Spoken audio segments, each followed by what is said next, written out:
ಇಲ್ಲ ಎಲ್ರು ಆ ಮಕ್ಕಳು ಅಲ್ಲಿ ಹೋಗಿ ಒಡೆ ತಿನ್ಬೇಕಾಗಿರ್ಲಿಲ್ಲ. ಇವ್ರು ಕೆಲಸ ಮಾಡಿದ್ರೆ ಇವರು ದೇಶದ್ರೋಹಿಗಳಾಗಿದ್ದಕ್ಕೆ, ದೇಶ ಅಂದ್ರೆ ಜನಗಳ ದ್ರೋಹಿಯಾಗಿ, ಜನಗಳ ವಿರುದ್ಧವಾಗಿ, ಸರ್ಕಾರದ ಅಡಿಯಾಳಾಗಿ, ವ್ಯವಸ್ಥೆಯ ಗುಲಾಮರಾಗಿ ಅವರು ಬೂಟ್ ನೆಕ್ಕೊಂಡಿದ್ದಕ್ಕೇನೆ ಇವತ್ತು ಮಕ್ಕಳು ಹೋಗಿ ಅಲ್ಲಿ ಒದೆ ತಿನ್ಬೇಕಾಯ್ತು. ಇಷ್ಟು ಮಕ್ಕಳು ಸತ್ತಿದ್ದಕ್ಕೆ ಅನ್ನೋದಕ್ಕೆ ಬಿಡಬೇಕಾಗಿದೆ. ನನಗೆ ನಿಜವಾಗ್ಲೂ ಗಿಲ್ಟ್ ಕಾಡ್ತಾ ಇದೆ. ನಾನು ಅಲ್ಲಿ ಇರ್ಲಿಲ್ವಲ್ಲ, ಯಾವ್ದಾದ್ರು ಒಂದು ಮಗುಗೆ ಅಡ್ಡ ನಿಂತ್ಕೋತಿದ್ನಲ್ಲ ಅಂತ ನಾವು ಮಾಡ್ಬೇಕಾಗಿತ್ತು.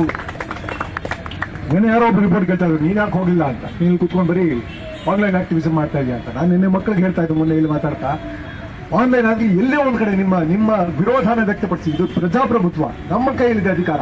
ನಾವು ಪ್ರಭುಗಳು, ಅವನು ಯಾವನೂ ಅಲ್ಲ. ಯಾವನೋ ಕೂತ್ರು ಹೋಮ್ ಮಿನಿಸ್ಟರ್, ಪ್ರಧಾನಮಂತ್ರಿನೂ ಅಲ್ಲ. ಅವರು ಆರ್ಡರ್ ಕೊಡಲ್ಲ ಪೊಲೀಸರಿಗೆ. ಆ ಪೊಲೀಸರು ನಿಜವಾಗ್ಲೂ ಮನಸ್ಸಿರಲ್ವಾ ಅಂತ. ಇನ್ಯಾರು ತುಂಬಾ ಚೆನ್ನಾಗಿ ವಿಡಿಯೋ ಮಾಡಿದ್ದಾರೆ. ಹೊಡೆಯೋದಕ್ಕೆ ಅವನ ಆರ್ಡರ್ ಕೊಟ್ಟ, ಅವನ ಅಯೋಗ್ಯ. ಹೊಡೆಯೋ ನೀನಂತ ಅಯೋಗ್ಯ. ನೋವಾಗಿದ್ದಾಗ ಹೊಡಿಬೋದಾಗಿತ್ತಲ್ಲ, ತಡಿಬೇಕು ಅಂತಂದ್ರೆ ಇಲ್ಲ ಅನ್ಸುತ್ತೆ. ಯಾಕೆಂದ್ರೆ ನಾವು ಅವ್ರ ತರ ಕ್ರೂರಿಗಳಲ್ಲ, ಅವ್ರನ್ನ ಹಿಡ್ಕೊಂಡು ವಾಪಸ್ ಬಡಿಯೋಕ್ಕಾಗಲ್ಲ ಅನ್ಸುತ್ತೆ. ಬಡದ್ಬಿಡ್ಬೇಕಾಯ್ತು ವಾಪಸ್ಸು ಮಕ್ಕಳು ಅಂತ.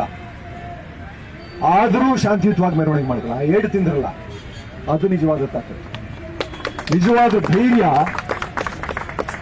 ಕೈಯಲ್ಲಿ ಶಕ್ತಿ ಇದ್ದೂನು ಅಲ್ಲಿದ್ರು ಲಕ್ಷ ಜನ ಸ್ಟೂಡೆಂಟ್ಸ್ ಇದ್ರು, ಎಷ್ಟು ಜನ ಪೊಲೀಸ್ ಇದ್ರು. ಅವ್ರ ಕೈಲಿ ಇರ್ಬೋದು, ಗನ್ ಇರಬಹುದು, ಲಾಠಿಗಳಿರಬಹುದು, ಟಿಯರ್ ಗ್ಯಾಸ್ ಇರಬಹುದು.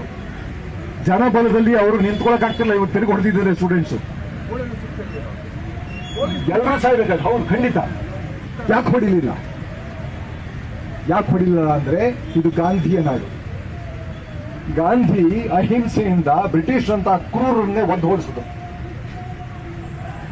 ನೀವು ಕ್ರೌರ್ಯವನ್ನ ವಾಪಸ್ ಕ್ರೌರ್ಯದಿಂದ ಹತ್ತಿಕ್ ಬಿಡ್ಬೋದು.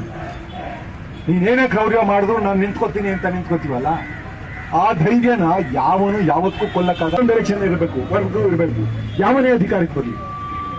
ಅದು ಆಕ್ಚುಲಿ ನಮ್ಮ ಕೆಲಸ ಅಲ್ಲ. ನಾವು ಅವರನ್ನ ಜನಸೇವಕರಾಗಿ ಸೆಲೆಕ್ಟ್ ಮಾಡಿದ್ಮೇಲೆ ಅವರು ಹೋಗಿ ಕೆಲಸ ಮಾಡಬೇಕಾಗಿತ್ತು. ಆದ್ರೆ ಅವರು ಅಯೋಗ್ಯರಾಗ್ತಾ ಇದ್ದಾರೆ. ಅದನ್ನ ಜನಸೇವೆ ಅನ್ನೋದನ್ನ ಮರೆತು ಅದನ್ನ ಅಧಿಕಾರ ಅಂತಂದ್ಕೊಂಡು ಅಧಿಕಾರ ಚಲಾಯಿಸಕ್ಕೆ ಶುರು ಮಾಡಿದ್ದಾರೆ. ನಮ್ಮ ಮೇಲೆ ಯಾರು ನಾವು ಪ್ರಜಾಪ್ರಭುಗಳ ಮೇಲೆ ದಬ್ಬಾಳಿಕೆ ಮಾಡೋದಕ್ಕೆ ಶುರು ಮಾಡಿದ್ದಾರೆ. ಹಾಗಾಗಿ ನಾವು ವೋಟ್ ಹಾಕಿದ ತಕ್ಷಣ ಎಲೆಕ್ಷನ್ ಮುಗಿದೋಯ್ತು, ನಮ್ಮ ಕರ್ತವ್ಯ, ಪಾಲಿಟಿಕ್ಸ್ ನಲ್ಲಿ ನಮ್ಮ ಕರ್ತವ್ಯ ಮುಗಿದೋಯ್ತು ಅನ್ನೋದಲ್ಲ. ಇವತ್ತು ಈ ಮಕ್ಕಳು ನಮಗೆ ದಾರಿ ತೋರಿಸಿದ್ದಾರೆ. ಆ ದಾರಿಯನ್ನ ಜ್ಞಾಪಕ ಇಟ್ಕೋಬೇಕು ನಾವು.